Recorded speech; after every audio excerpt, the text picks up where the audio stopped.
Hi everyone, my name is Laura and welcome to Book Bubbler. Today I have a tag video for you. It's the We Ain't Getting Any Younger tag. This was created by Codex Cantina, Crypto, and Una. I will link their video below. No one tagged me in this, but I'm doing it anyways because today's my birthday. And I figure it's the perfect opportunity to say, yeah, I'm not getting any younger because I really, almost exactly to this very minute actually, I am officially a year older. So let's get started, shall we? Okay, question one. While it's proven too many birthdays can kill you, the amount of cake we can eat is still under debate. Name the most recent book that gave you a sugar or a book high. And I know I just talked about this recently, but it's true. It's the most recent one. It's The Uncommon Reader by Alan Bennett. This short little novella is about Queen Elizabeth and how she discovers reading later in life. And it kind of takes over in a lot of small ways that become larger ways. But it's just wonderful and delightful and cozy, and if you are a reader, you will love this book, I think. It's just wonderful. It made me smile the whole time I was reading it. So question two. Sometimes we get older and wider instead of older and wiser. Very true. Thank you, hormones. Name the longest book you have ever read. So that is The Lord of the Rings, which I know I just held up my copy, 1,216 pages. I think I read this in just under a week. And it was delightful, and I want to read it again.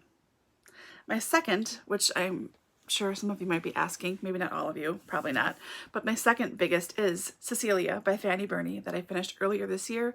This is 1,056 pages, so, you know, just under 100 behind Lord of the Rings for this one.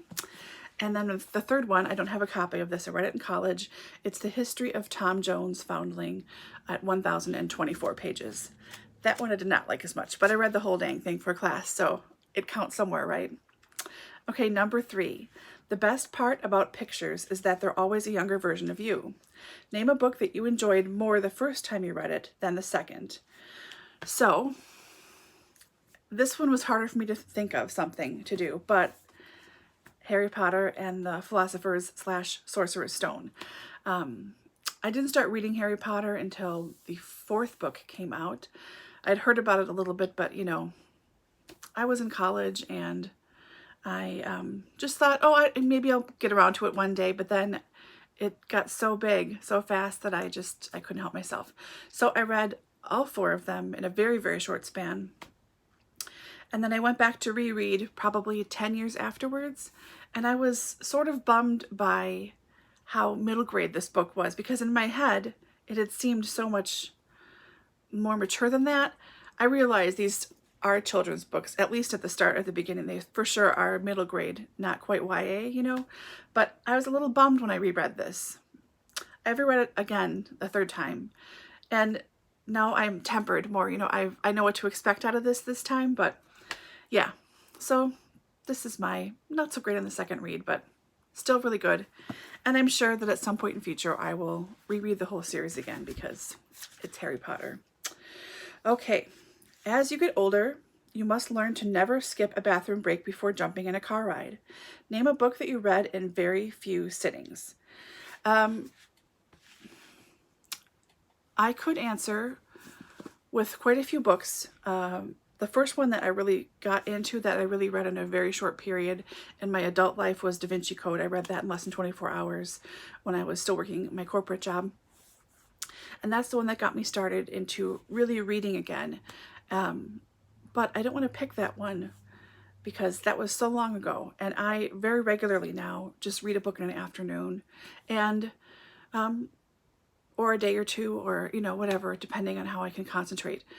So it's pretty common for me to read that quickly. For this answer, though, this time, I'm going to pick the 9th Flavia de Luce book, The Graves of Fine and Private Place. This is by Alan Bradley. There is the 10th Flavia de Luce book, which I think is the last. I'm going to hopefully read that one this afternoon. But I devoured this in, I think, 3 or 4 hours. Just sat down and plowed through it. If you have not read this series, you're really missing out. Flavia is a young chemist. I think she is 12 now in the books. I think she starts at 10 or 11. So she and her sisters and the family gardener Doggett are out for a day, you know, cruising the rivers around their, and I think a town or two over.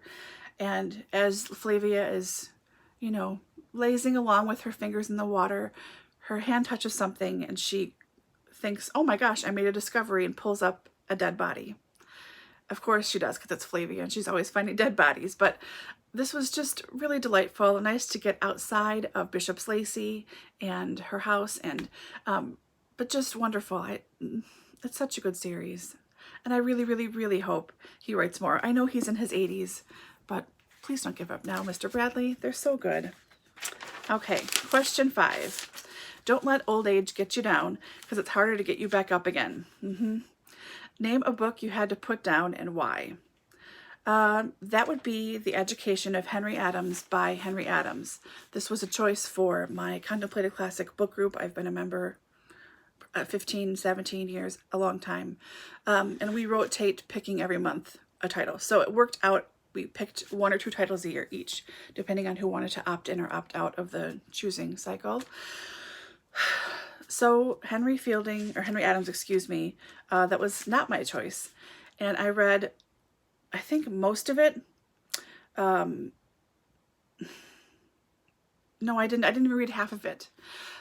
It was so boring. Oh my God, it was so boring.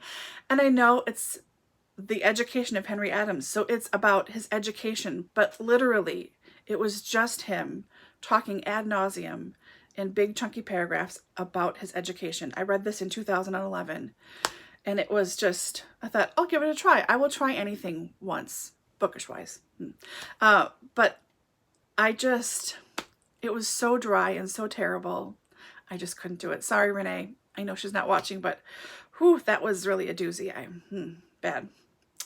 I could have also picked The Red and Black by Stendhal, and I couldn't get into that one either. Better than The Education of Henry Adams, but still not great at all. Not by a long shot. Okay, number 6. Age isn't how long you've been alive, it's how many lives you've lived. And I think as readers, we've lived thousands of lives, right? What book genres have you been wanting to try outside of your comfort zone? For me, that is fantasy. Sci-fi is close, but I have read a little more sci-fi the last few years than I have of fantasy. What I have read, I can't remember titles. There's one book I have been looking for the title and author for over 20 years now, and I just vaguely remember the plot, and I vaguely remember the cover. It was at my library, my childhood library, which moved, and I tried to go on the shelves, what I thought was the same section in their new location, and I couldn't find it. And I asked around then, and they had like no idea what I was talking about. I looked in the card catalog before they transitioned away from using the actual card catalog. No idea. I've asked on Library Thing a few times. Nobody knows. That's a whole other ramble. Sorry. But that was the first one I read, and I really just loved it. So now I would really like to try and get into fantasy some more.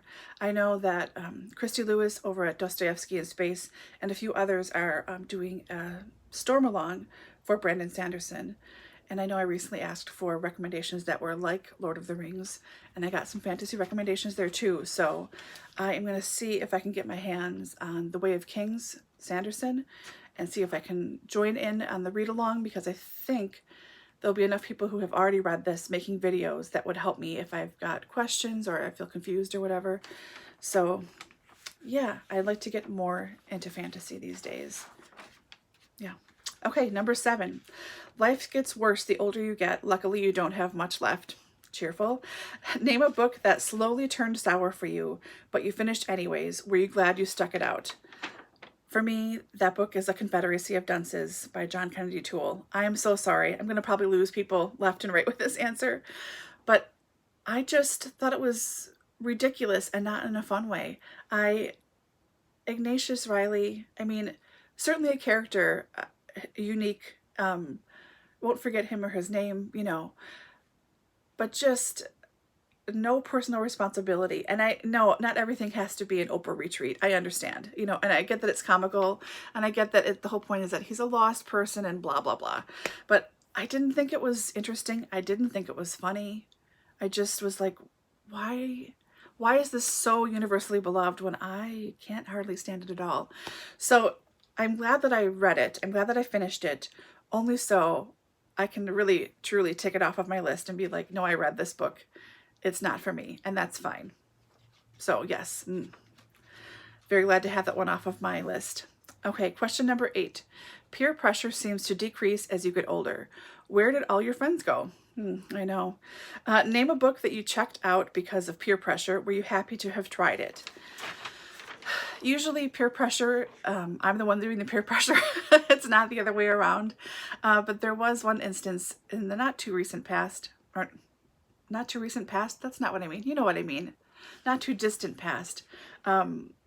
That works, and that's the Twilight series by Stephanie Meyer. I know, I'm going to lose even more people with this. Whatever.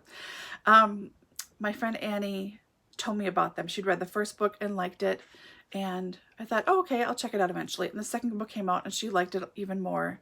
And she kept saying, you got to read this, you got to read this. And I thought, yeah, all right, fine. And the third one came out, and I think she bought me all 3 books for my birthday, which I just essentially inhaled in a couple of days. And I read the 4th one, and then I read The Short Life of Bree McCallum, or Bree whatever that short little book is. So it's a Twilight series. Now, are they well written? No. A very emphatic no to that. They are not well written. Are they ridiculous? Absolutely yes.